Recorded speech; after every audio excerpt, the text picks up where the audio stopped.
বাজার থেকে অনেক দামে টমেটো সস কিনে না এনে এখন সময়ে ঘরেই টমেটো সস তৈরি করে রাখার। আসসালামু আলাইকুম এভরিওয়ান, আজকে তৈরি করে দেখাবো টমেটো সস। আর এর জন্য আমি 4 কেজি টমেটো 4 ভাগ করে প্রত্যেকটা টমেটোকে কেটে নিয়েছি।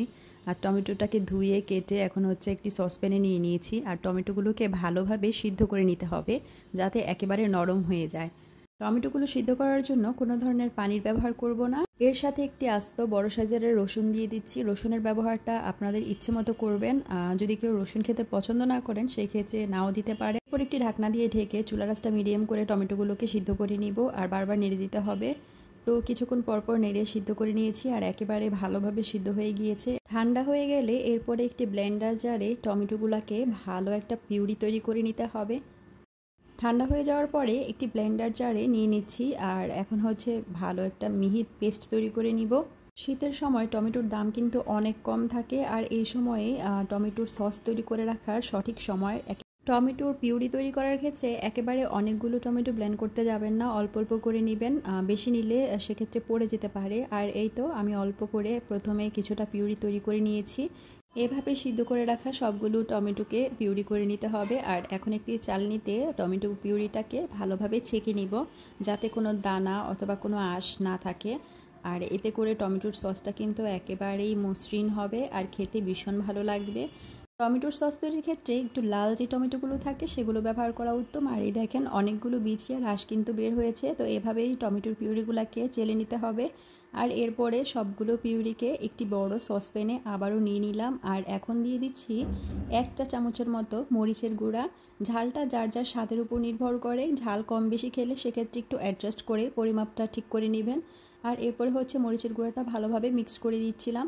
চুলার আঁচটা মিডিয়াম হিটে রেখেছি আর বারবার কিন্তু নেড়ে দিতে হবে যাতে নিচে পোড়া না লাগে।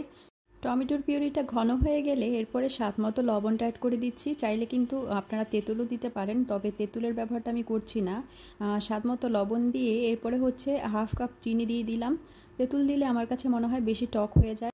এখন একটি কাপে নিয়ে নিচ্ছি 6 চা চামচ কর্নফ্লাওয়ার। কর্নফ্লাওয়ারের সাথে 6 চা চামচ ভিনেগার অ্যাড করে কর্নফ্লাওয়ারটাকে ভালোভাবে মিক্স করে নিব। কোনো ধরনের পানির ব্যবহার করব না। আমি এখানে 4 কেজি টমেটোর সস তৈরি করছি আর এর জন্য 6 চা চামচ কর্নফ্লাওয়ার দিচ্ছি। আর অবশ্যই কর্নফ্লাওয়ারটা ব্যবহার করবেন আর সিরকাটাও।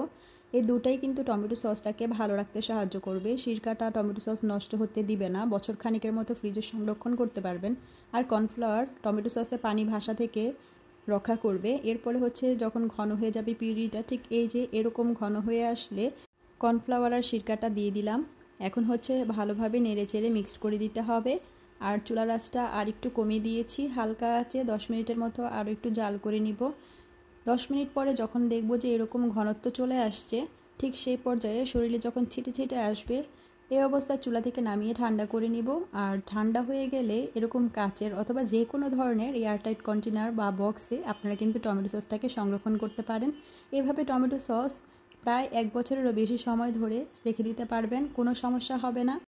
অনেক দামে ভেজালযুক্ত টমেটো সস বাজার থেকে কিনে না এনে এভাবে আমার মতো আপনারাও চাইলে খুব সহজে আর অল্প সময়ে ঘরেই তৈরি করে নিতে পারেন ভেজালমুক্ত স্বাস্থ্যকর উপায়ে টমেটো সস। এই সস বাচ্চাদেরকে নির্ভয়ে পরিবেশন করতে পারবেন আর সংরক্ষণ করতে পারবেন অনেক দিন। তো ভালো থাকবেন সবাই। আর আমার ভিডিওটির কোনো একটা অংশ সবার ভালো লেগে থাকলে ভিডিওটিকে অবশ্যই একটি লাইক করবেন আর চ্যানেলটিকে সাবস্ক্রাইব করতে একেবারেই ভুলবেন না।